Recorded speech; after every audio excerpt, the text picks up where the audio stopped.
Hello friends, this is প্লাবন and welcome to প্লাবন thriller universe. ঘুমের মাঝে স্বপ্ন কে না দেখে, আর সেই স্বপ্ন যদি বাস্তবে রূপান্তর হয়ে যায় তাহলে কেমন হয়? শঙ্কর নামে এই ছেলেটি একদিন স্বপ্ন দেখে তার বাবার অ্যাক্সিডেন্ট হয়েছে। বাস্তবেও তাই ঘটে যায়। বাবার জীবন বাঁচাতে চিকিৎসার জন্য তার 10 লাখ টাকার প্রয়োজন হয়ে দাঁড়ায়, যা তাদের পক্ষে জোগাড় করা অসম্ভব ছিল। এমন পরিস্থিতিতে শঙ্কর কিভাবে এই টাকার জোগাড় করে, আর ওই রাতে যারা তার বাবাকে গাড়ি চাপা দিয়েছিল তাদের কিভাবে খুঁজে বের করে, পুরো মুভিতে আমরা দেখতে পাবো। মুভির ক্লাইম্যাক্স আনপ্রেডিক্টেবল, শেষ মুহূর্ত পর্যন্ত সাসপেন্সে রাখবে। মুভির নাম কার্বন। মুভিটি 2022 সালে তামিল ভাষায় মুক্তি পায়। তো চলুন বন্ধুরা, মুভির এক্সপ্লেনেশন শুরু করা যাক। সময় তখন ভোর রাত। চেন্নাইয়ের একটি রাস্তায় শঙ্কর নামে এই ছেলেটিকে দৌড়াতে দেখা যায়। মূলত শঙ্করের স্বপ্ন পুলিশ অফিসার হবে, তাই প্রতিদিন সকাল হওয়ার আগেই নিজেকে ফিট রাখতে দৌড়াতে বের হয়। হঠাৎ একটি পিকআপ এসে শঙ্করকে ধাক্কা দেয়। এরপর আমরা বুঝতে পারি এটি শঙ্করের একটি দুঃস্বপ্ন ছিল। শঙ্কর একটু পানি খেয়ে আবার ঘুমিয়ে পড়ে। প্রতিদিনের মতো ভোর হতেই শঙ্কর দৌড়াতে বের হয়ে যায়, কিন্তু মনের মাঝে চিন্তা কাজ করছে, কখন জানি ওই পিকআপটি এসে ধাক্কা দিয়ে বসে। কিছুক্ষণ যেতেই ওই পিকআপটিকে দেখা যায়। শঙ্কর পিকআপটিকে দেখা মাত্রই দৌড়ে রাস্তার পাশে গিয়ে দাঁড়িয়ে পড়ে, কিন্তু ভাগ্য তার সহায় হয়নি। টায়ার পাঞ্চার হওয়াতে নিয়ন্ত্রণ হারিয়ে শঙ্করকেই মেরে দেয়। শঙ্কর হাতে একটু আঘাত পায়, যেমনটি স্বপ্নতে দেখেছিল। তার মানে দাঁড়াচ্ছে শঙ্কর গতরাতে যে স্বপ্নটি দেখেছিল তা বাস্তবে পরিণত হয়েছে। এরপর সিন চলে যায় অন্য একটি রাতে, যেখানে একটি কর্পোরেশনের ময়লার ট্রাক দেখানো হয়। যে লোকটি ড্রাইভ করছে শঙ্করের বাবা সুব্বারাও, সাথে আছে ড্রাইভার ভাস্কর। সুব্বারাও প্রতিদিন রাতেই এই স্থানে এসে এই লোকটির থেকে চা খায়। প্রতিদিন আসতে আসতে চাওলার সাথে তার পরিচয় হয়ে গেছে। চাওলা সুব্বারাওর কাছে শঙ্করের কথা জানতে চায় যে তোমার ছেলে কোনো চাকরি পেয়েছে। সুব্বারাও জানায় আর চাকরি, ইঞ্জিনিয়ারিং করে এখন পুলিশ অফিসার হওয়ার স্বপ্ন দেখছে। শুধু শুধু সময় নষ্ট করছে, জানি না ওর কপালে চাকরি আছে কিনা। রাতের ডিউটি শেষ করে সকাল হতে সুব্বারাও বাড়িতে ফিরে আসে। সুব্বারাও রান্নার জন্য বেগুন কাটছিল। শঙ্কর সুব্বারাওকে বেগুন কাটতে দেখেই হোয়াটসঅ্যাপে ভয়েস পাঠায়, আর কতদিন বেগুনের তরকারি খাওয়াবে, বাবা হয়ে বেগুন খাইয়ে মারবে নাকি? সুব্বারাও জবাবে বলে, বেগুনের কেজি 40 টাকা, তোমার ডিগ্রি সার্টিফিকেট নয় এটি। আর শুধু আজই নয়, আগামী 4 দিন বেগুনই চলবে। শঙ্কর আবার ভয়েস পাঠিয়ে বলে, হোয়াটসঅ্যাপে কথা বলতে পারো না, সরাসরি কথা বলো কেন? এখন কথা হচ্ছে বাবার ছেলে সরাসরি কথা না বলে কেন হোয়াটসঅ্যাপে কথা বলে। এর পিছনে একটি গল্প আছে। মাসখানেক আগে শঙ্করের মা মারা গেছে। শঙ্করের বাবা বলছিল, তোর পড়ার পেছনে খরচ না করে যদি তোর মায়ের চিকিৎসা করাতাম তাহলে তোর মাকে বাঁচাতে পারতাম। একজন ভালো সন্তান জীবন দিয়ে হলেও তার বাবা মায়ের জীবন বাঁচায়, আর তুই কি করছিস? কারণ সুব্বারাওর দুঃখ, শঙ্কর যদি তার কথা মতো অন্তত ময়লার গাড়ি চালিয়েও কিছু রোজগার করত তাহলে বিনা চিকিৎসায় তার ওয়াইফকে আজ মরতে হতো না। কিন্তু শঙ্কর চায় একজন পুলিশ অফিসার হতে, তাই এগুলো সে করবে না। যতক্ষণ সুযোগ আছে শেষ সময় পর্যন্ত সে অপেক্ষা করবে। বাবা ছেলে তর্কের মাঝে শঙ্কর উত্তেজিত হয়ে বলে, ঠিক আছে, কালই আমি একটি চাকরি খুঁজে নেব, কিন্তু যতদিন আমার প্রথম বেতন না পাই আমার সাথে কথা বলবে না। রাগের বশে মায়ের নামে ওয়াদা করলেও শঙ্কর এখনও কোনো চাকরি নেয়নি, যে জন্য সরাসরি কথা না বলে হোয়াটসঅ্যাপে তার বাবার সাথে কথা বলে। রাগের বশে শঙ্কর যতই বলুক, বাবা তো বাবাই। সুব্বারাও প্রতিদিন শঙ্করের জামার পকেটে তার হাত খরচের টাকা রেখে দেয়, আর শঙ্কর সেই টাকা নিয়েই ঘুরে বেড়ায়। এইভাবে চলতে চলতে সুব্বারাও একদিন তার পকেটে হাত দিয়ে দেখে একটি আইডি কার্ড, মানে শঙ্কর চাকরি পেয়েছে। শঙ্কর চাকরি পেয়েছে বলে সুব্বারাও খুশিতে শঙ্করের কাছে জানতে চাচ্ছিল, কোথায় চাকরি পেয়েছিস, কত টাকা বেতন? সুব্বারাও বলছিল, লাঞ্চ করতে বাড়িতে আসবি, না আমি তোর জন্য লাঞ্চ নিয়ে যাব? কথা বলছিস না কেন? তুই তো বলেছিলি চাকরি পেলে কথা বলবি। কিন্তু শঙ্কর কোনো জবাব না দিয়ে চলে যায়। অফিসে গিয়ে যোগদান করে তার কাজ বুঝে নেয়। দুপুরে অফিস ক্যান্টিনে লাঞ্চ করতে গিয়ে শঙ্কর সুব্বারাওকে একটি ভয়েস মেসেজ করে। তাকে জানিয়ে দেয় সে কোথায় চাকরি পেয়েছে, কত টাকা বেতন, এবং এখন থেকে অফিসে লাঞ্চ করবে।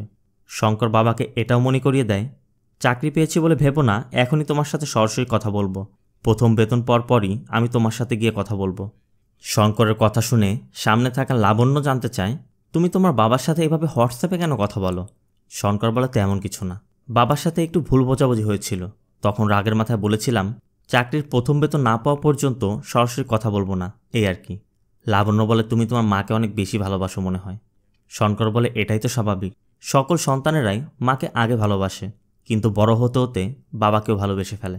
মা মারা গেলেও স্ত্রী এসে হয়তো সেই জায়গাটা একটু হলেও পূরণ করতে পারে, কিন্তু বাবার জায়গাটা শুধু ঈশ্বরই পূরণ করতে পারে, আর আমার কাছে আমার বাবাই আমার ঈশ্বর।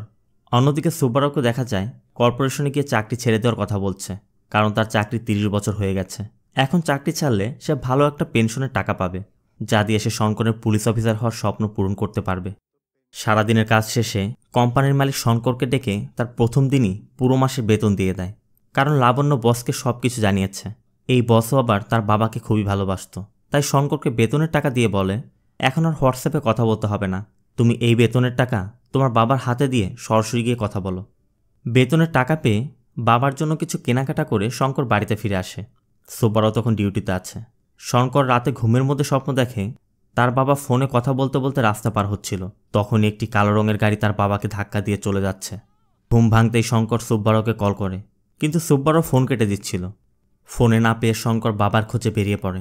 সুব্বারাও তখনও ড্রাইভ করছে। চলতে চলতে শঙ্করের বাইকটিও নষ্ট হয়ে যায়। তখনই শঙ্কর ওই কালো কারটিকে দেখতে পায় তাকে পার হয়ে যাচ্ছে, যেটিকে সে স্বপ্নে দেখেছিল। অন্যদিকে সুব্বারাও প্রতিদিনের মতো ওই চায়ের দোকানে গিয়ে চাওয়ালাকে বলছিল, আজ আর চা খাবো না, আমি চাকরি ছেড়ে দিয়েছি, কাল থেকে আর দেখা হবে না, তাই দেখা করতে এলাম। সুব্বারাও বলে, আজ আমার ছেলে 3 বার কল করেছিল, মনে হয় ও বেতন পেয়েছে, কিন্তু আমি ফোন পিক করিনি। কেন জানো? আমি ওকে সারপ্রাইজ দিব। ও আমাকে সবসময় হোয়াটসঅ্যাপে সব বলে, আজও আমি হোয়াটসঅ্যাপে সব জানাবো। এরপর সুব্বারাও ফোনে ভয়েস রেকর্ড করতে করতে রাস্তা পার হচ্ছিল। ঠিক তখনই ওই কারটি সুব্বারাওকে ধাক্কা দিয়ে চলে যায়। এর মাঝে শঙ্করের কাছে সুব্বারাওর ওই ভয়েস ক্লিপটা আসে। শঙ্কর প্লে করতে শুনতে পায় তার বাবা বুঝতে পেরেছে সে বেতন পেয়ে তাকে কল করেছিল, কিন্তু কথা শেষ হওয়ার আগেই সুব্বারাওর চিৎকার শুনে শঙ্কর বুঝতে পারে তার স্বপ্নটি সত্যি হয়েছে। সুব্বারাওকে অ্যাম্বুলেন্সে করে হসপিটালে নিয়ে যাওয়া হয়। শঙ্করের তখন বাবার কথাগুলো মনে পড়ছিল। শঙ্কর তার সাথে কথা বলতো না বলে সুব্বারাও তাকে বলেছিল, আমার জীবনের বিনিময়ে হলো তোকে আমি পুলিশ অফিসার বানাবো।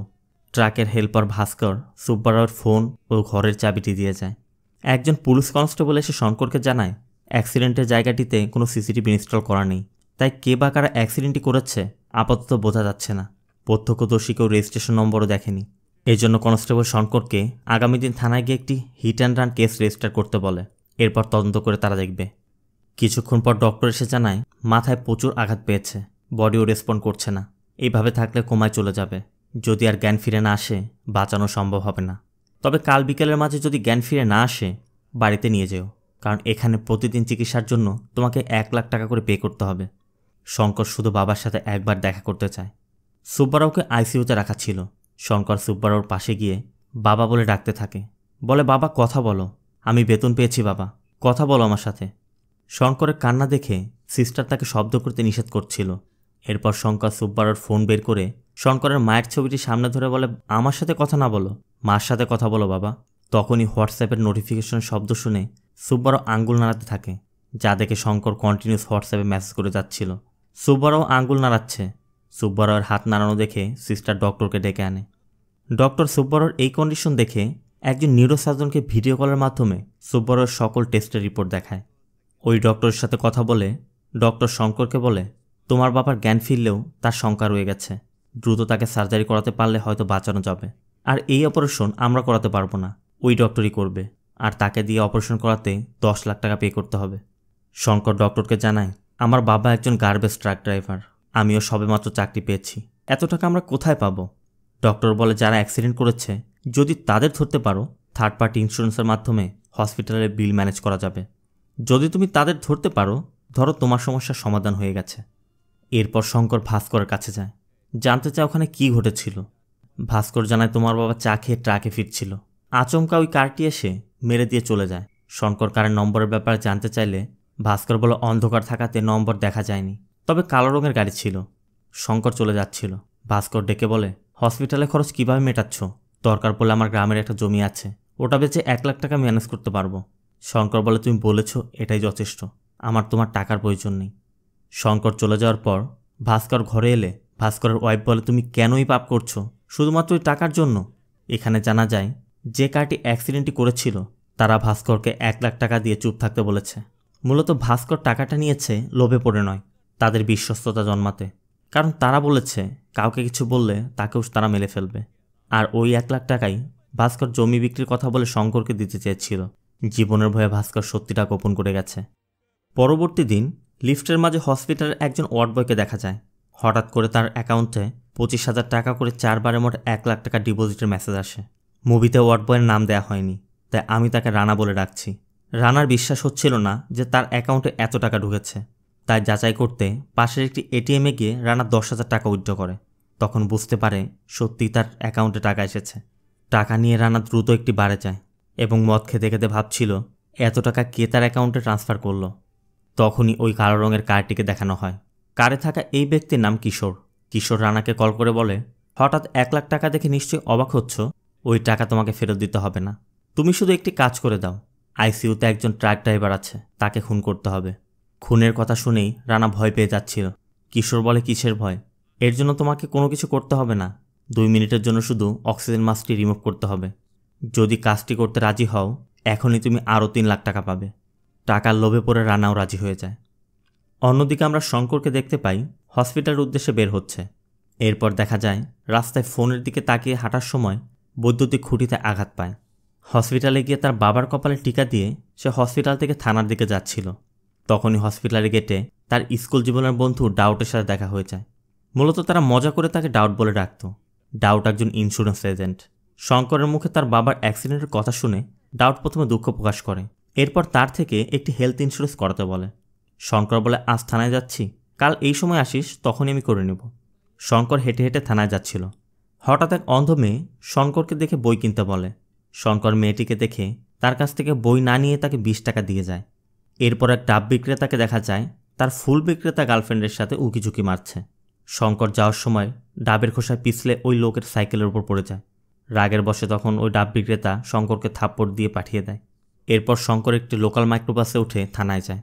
ওই কনস্টেবলের কাছে গিয়ে জানতে চায়, গতকাল কারা আমার বাবাকে গাড়ি চাপা দিয়েছিল তার কোনো তথ্য পেলেন? কনস্টেবল বলে, আমরা ইনকোয়ারি করছি, কিছু জানতে পারলে তোমাকে জানাবো, তুমি এখন চলে যাও।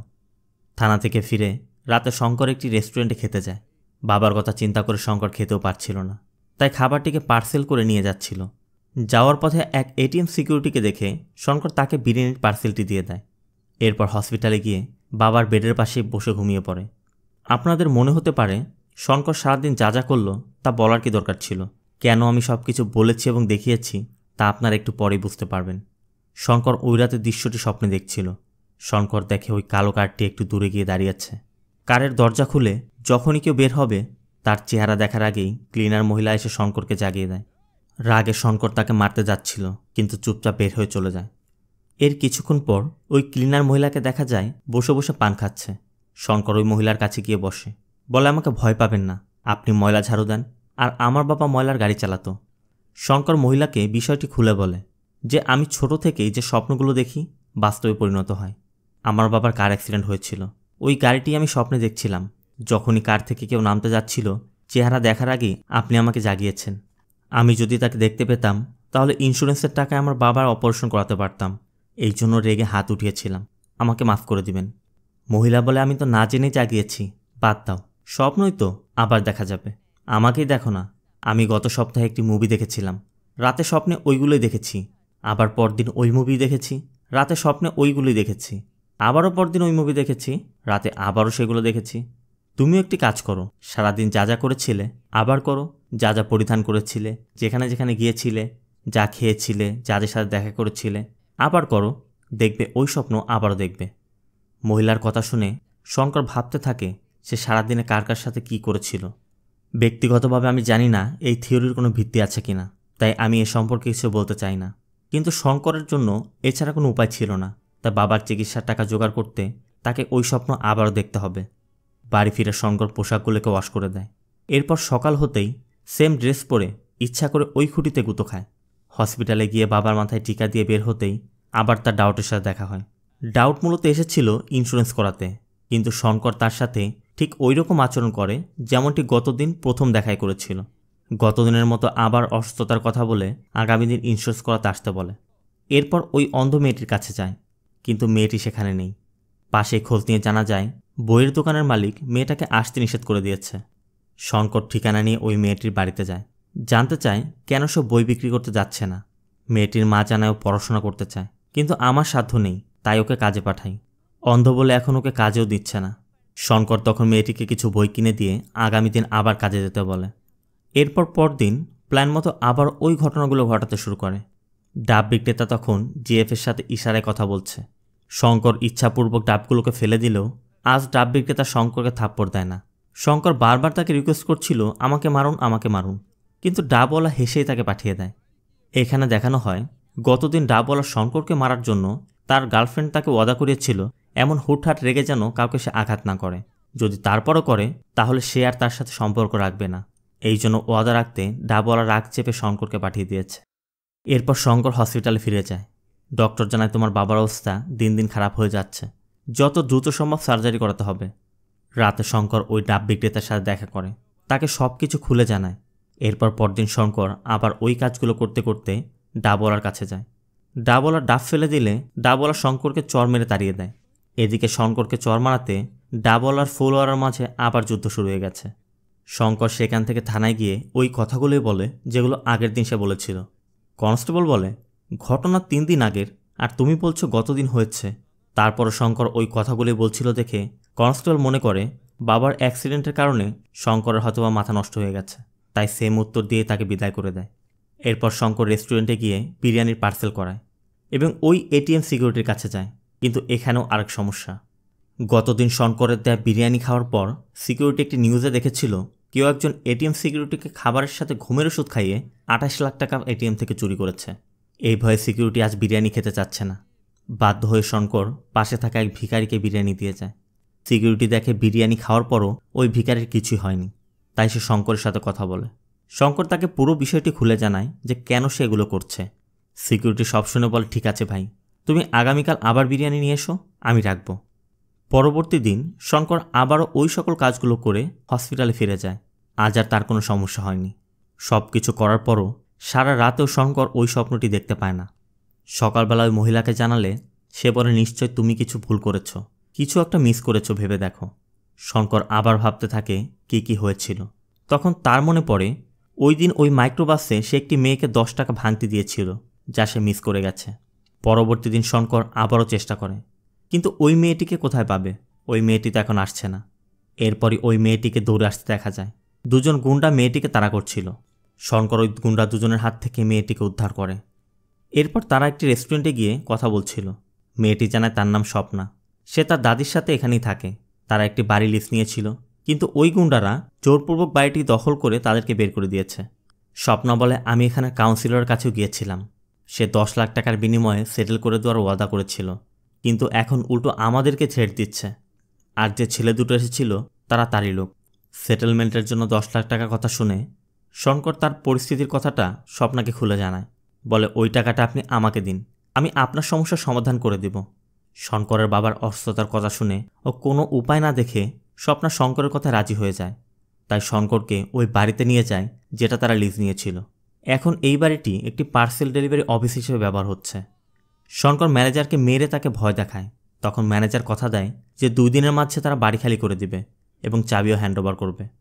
সেখান থেকে বের হয়েই দুজনে বাইরে কথা বলছিল। স্বপ্না শঙ্করের কাছে তার বাবার কথা জানতে চাইলে শঙ্কর ওই অডিওটি শোনাচ্ছিল, যেটি তার বাবা অ্যাক্সিডেন্টের রাতে তাকে পাঠিয়েছিল। অডিওটি শুনে শঙ্করের একটু সন্দেহ হয়। বারবার প্লে করে বুঝতে পারে এটি কোনো অ্যাক্সিডেন্ট হবে না, এটি প্রিপ্ল্যান করা কোনো মার্ডার অ্যাটেম্প্ট হবে। শঙ্কর ওই অ্যাক্সিডেন্ট স্পটে যেতে চাচ্ছিল। স্বপ্ন ও কাউন্সিলর গুন্ডাদের ভয়ে শঙ্করের সাথেই যায়। অ্যাক্সিডেন্ট স্পটে গিয়ে শঙ্কর ভালো করে পর্যবেক্ষণ করে। তার বাবার মতো করে রাস্তা পার হয়ে এসে তারপর স্বপ্নাকে বলে, এটি মার্ডার অ্যাটেম্প্টই হবে। আমার বাবা একজন ড্রাইভার, কখনো রাস্তার ডানে বায়ে না দেখে সে পার হবে না। তার মানে কারটি অপেক্ষা করছিল। র্যান্ডম অ্যাক্সিডেন্ট হলে হর্ন দেওয়ার কথা, ব্রেক করার কথা, কিন্তু হোয়াটসঅ্যাপের অডিও শুনে বোঝা যাচ্ছে কারটি ফুল স্পিডে ড্রাইভ করে এসেছে, কোনো হর্ন না দিয়ে চলে গেছে। স্বপ্না তখন শঙ্করকে বোঝায়, এখন এগুলো চিন্তা না করে আগে তোমার বাবার অপারেশনের ব্যবস্থা করাও, আমি কালই তোমাকে টাকা দিয়ে দিব, এরপর ওদেরকে ধরা যাবে। এর ভিতর দিয়ে স্বপ্ন ও শঙ্করের ভালো লাগারও ইঙ্গিত দেখা যায়। এখন আর শঙ্কর ওই স্বপ্ন দেখতে চেষ্টা করে না, কারণ তার সমস্যার সমাধান হতে চলেছে। শঙ্কর ওই অন্ধ মেয়েটির কাছে যায়। মেয়েটিকে বলে, তাকে আর আসতে হবে না, বাবার অপারেশন হয়ে গেলে আমি তোমাকে স্কুলে ভর্তি করিয়ে দেব। এদিকে ফুল বিক্রেতা মেয়েটিও ডাব বিক্রেতার সাথে ব্রেকআপ করেছে। শঙ্কর মেয়েটির কাছে গিয়ে সত্যিটা খুলে বলে, আর ডাব বিক্রেতাকে বলে এরপর থেকে তাকে আর মারতে হবে না। রাতে শঙ্কর সিকিউরিটির সাথে দেখা করে, তাকেও জানিয়ে দেয় আর তাকে বিরিয়ানি খেতে হবে না। পরবর্তী দিন স্বপ্নাকে নিয়ে শঙ্কর ওই বাড়িতে যায়। দেখে বাড়িতে তালা মেরে ওই লোকগুলো পালিয়েছে। কিন্তু তারপরও স্বপ্না ব্যাংকে গিয়ে শঙ্করের বাবার অপারেশন অ্যাডভান্স হিসেবে হসপিটালের অ্যাকাউন্টে 4 লাখ টাকা ডিপোজিট করে দেয়। এবং শঙ্করকে বলে অপারেশনের আগে বাকি টাকাও পরিশোধ করে দেব। শঙ্কর জানতে চায় তুমি এই টাকা কোথায় পেলে? স্বপ্না জানে আমার বাবা আমার বিয়ের জন্য রেখে গিয়েছিল, আমার মনে হয় এখন আর প্রয়োজন পড়বে না। শঙ্কর বলে প্রয়োজন পড়বে না মানে? তখন স্বপ্না তাকে বুঝিয়ে দেয় যে শঙ্করকে সে ভালোবেসে ফেলেছে, আর টাকাটা তো শঙ্করের প্রয়োজনে খরচ হচ্ছে। শঙ্করও এখন বুঝতে পারে স্বপ্না তাকে ভালোবেসেছে আর ভালোবেসে এগুলো করছে। মন্দিরে গিয়ে স্বপ্না শঙ্করকে একটি রিং পরিয়ে দেয়। সারাদিন এখানে ওখানে ঘুরে রাতে হসপিটালে ফিরে আসে। অন্যদিকে দেখা যায় রানা কিশোরকে কল করে জানায় অপারেশনের টাকা অ্যাডভান্স করা হয়ে গেছে, আমিও ঢুকতে পারছি না, শুধুমাত্র বডি বের করতে ও ভিতর নিতে সে ঢুকতে পারবে, তাই আপাতত কিছু করার নেই, দরকার হলে টাকা সে ফেরত দিবে। কিশোর বলে তার কোনো প্রয়োজন নেই, আমি নিজেই আসছি। হসপিটালে ফিরে স্বপ্না শঙ্করকে বলছিল তুমি তো অনেক ক্লান্ত, আবার দুদিন যাবৎ একই কাপড় পরে আছো, তুমি বাড়ি যাও, কাপড় ওয়াশ করে ঘুমিয়ে পড়ো, সকালে এসো, আমি আঙ্কেলের কাছে থাকবো। স্বপ্নার কথা মতো শঙ্কর বের হচ্ছিল, তখনই কিশোরকে দেখা যায় রোগীর ব্যাস নিয়ে হসপিটালে ঢুকছে। কিশোরের সিমটম দেখে ডক্টররা তাকে আইসিইউতে নিয়ে যায়, কিন্তু সব রিপোর্টই ছিল নর্মাল, তাই ডক্টর বলে দেয় যে আগামীকাল সকালে তাকে ডিসচার্জ করে দেওয়ার জন্য। অপরদিকে শঙ্করকে দেখা যায় বাড়ি ফিরে কাপড় ওয়াশ করে ঘুমানোর আগে স্বপ্নাকে কল করে। বাবাকে দেখার পর স্বপ্নার সাথে রোমান্টিক কথা বলতে শুরু করছিল, তখন স্বপ্না একটু বাইরে চলে যায়। এই সুযোগে রানা ও কিশোর সুব্বারর অক্সিজেন মাস্কটিও খুলে দেয়। শঙ্করের সাথে কথা শেষ করে স্বপ্না ভিতরে এসে দেখে সুব্বারর মাস্ক খোলা। রানার ধাক্কা লেগে একটি স্ট্যান্ড পড়ে যাওয়ায় সিস্টারও এসে পড়ে। সিস্টার রানাকে বের করে দেয়। এরপর স্বপ্নাকে বলে আপনি কে? শঙ্করকে এখানে আসতে বলুন। কিশোরের প্ল্যানটিও আর কাজে আসে না। এর কিছুক্ষণ পরে শঙ্কর এসে পড়ে। শঙ্কর এসে স্বপ্নাকে বলে আমি তো এসেই পড়েছি, তোমার কাল অফিস আছে, তুমি চলে যাও। ওই রাতেই মুষলধারে বৃষ্টি হয়, শঙ্করের কাপড়গুলো ভিজে যায়। পরদিন কাপড় ভেজা দেখে শঙ্কর ওই কাপড়গুলো পরে বের হয় যেগুলো সে প্রথম দিন পরেছিল। অসতর্কতাবশত আজও ওই খুঁটিতেই ধাক্কা খায়। তখন শঙ্করের মনে পড়ে তার বাবার অ্যাক্সিডেন্টকারীদেরকে এখনও সে ধরতে পারেনি, তাই সিদ্ধান্ত নেয় আজ আবার চেষ্টা করে দেখবে। আশ্চর্যজনক হলেও আজ ওই ঘটনাগুলোই ঘটে যেগুলো প্রথম দিন ঘটেছিল, যে জন্য শঙ্কর বাকি কাজগুলোকেও সেভাবেই করে। এরপর আইসিইউতে ফিরে তার বাবার বেডের পাশে সে ঘুমিয়ে পড়ে। শঙ্কর আজ ওই স্বপ্নটি দেখে যেটি সে ওই দিন দেখেছিল। শঙ্কর দেখতে পায় কার থেকে অন্য কেউ নয়, তারই গার্লফ্রেন্ড স্বপ্না নেমে আসছে। কিন্তু স্বপ্নার সাথে অ্যাক্সিডেন্টের কী লিঙ্ক আছে? আর স্বপ্না যদি অ্যাক্সিডেন্ট করবে তাহলে এখন কেন টাকা দিয়ে বাঁচাতে চাইছে? শঙ্কর কিছুই ভাবতে পারছিল না। আবার তার স্বপ্নের প্রতিও কনফিডেন্স আছে, যে জন্য মেনে নিতেও কষ্ট হচ্ছিল। স্বপ্না আর ওই অ্যাক্সিডেন্টের লিঙ্ক সম্পর্কে জানতে আমাদের 7 দিন পূর্বে নিয়ে যাওয়া হয়। এখানে আমরা জানতে পারি স্বপ্না আর কিশোর মূর্তির স্মাগলার। যে অফিসে স্বপ্না শঙ্করকে নিয়ে এসেছিল এটি স্বপ্নারই অফিস। ওই দিন রাতে তারা একটি বিষ্ণু মূর্তির স্মাগলিং করছিল, যার মূল্য ছিল 4 কোটি টাকা। আচমকা পুলিশ রেডের খবর পেয়ে স্বপ্না মূর্তিটাকে একটি বক্সে করে পাশের ডাস্টবিনে ফেলে দিয়েছিল। পুলিশ এসে যখন পুরো অফিস তল্লাশি করছিল ঠিক তখনই সুব্বার ও ভাস্কর ওই ডাস্টবিনের ময়লাগুলো ট্রাকে তুলে নিয়ে যায়। ভিতর থেকে স্বপ্না সব দেখছিল। পুলিশ তল্লাশি করে মূর্তি না পেয়ে চলে যেতেই সবাই বাইরে এসে দেখে ময়লার ডাস্টবিনে মূর্তির বক্সটি নেই, তার মানে তারা নিয়ে গেছে। এরপর তারা দ্রুত গাড়ি নিয়ে ওই ময়লার ট্রাক খুঁজতে বেরিয়ে পড়ে। কিছু দূর যেতেই তারা ময়লার ট্রাকটিকে দেখে ট্রাক আটকে দেয়। সুব্বারাও নেমে এলে তারা বলে তারা ভুলে একটি ওষুধের বক্স ফেলে দিয়েছে, যেটি তারা ময়লার সাথে নিয়ে এসেছে। সুব্বারাও বলে আমরা তো অনেক জায়গা থেকে ময়লা তুলেছি, ডাম্পিয়ার্ডে চলুন, ওখানে গিয়ে বের করে দেব। কিন্তু স্বপ্নারা কিছুতেই রাজি হচ্ছিল না। তারা বলে এখানেই বের করে দিন। এরপর ভাস্কর ওই বক্সটি নিয়ে এলে হাত থেকে পড়ে মূর্তিটি বেরিয়ে পড়ে। তখনই সুব্বারাও বুঝতে পারে এরা ওষুধ নিতে নয়, মূর্তি নিতে এসেছে। স্বপ্না তখন সুব্বারাওকে অনেক টাকার লোভ দেখায়। সুব্বারাও বলে তোমার কি মনে হয় আমি টাকার জন্য গার্বেজের গাড়ি চালাই? আমি সৎ পথে থাকতে চাই, তাই এই কাজ করি। টাকার লোভ দেখে আমাকে লাভ নেই, আমি এগুলো সব পুলিশের কাছে দিয়ে দেব। সুব্বারাও তাই মূর্তিটি নিয়ে চলে যাচ্ছিল। স্বপ্না জানত যদি সুব্বারাও মূর্তিটি পুলিশকে দিয়ে দেয় তার সাথে তাদেরকেও এক্সপোজ করে দিবে, তখন তাদের 8 বছরের জেল হবে। এই জন্য নিজেরা বাঁচতে সুব্বারাওকে খুন করার প্ল্যান করে। সুব্বারাওকে মারতে তারা সুব্বারাওর ট্রাকটি ফলো করছিল। এরপর সুযোগ বুঝে তারা সুব্বারাওকে গাড়ি চাপা দিয়েছিল, কিন্তু ভাগ্যক্রমে সুব্বারাও বেঁচে যায়। সুব্বারাওর অ্যাক্সিডেন্টের পর সুব্বারাওকে যখন অ্যাম্বুলেন্সে করে নিয়ে যাওয়া হয় তারা ভাস্করের থেকে মূর্তিটি নিয়ে ভাস্করকে 1 লাখ টাকা দিয়ে চুপ করিয়ে দেয়।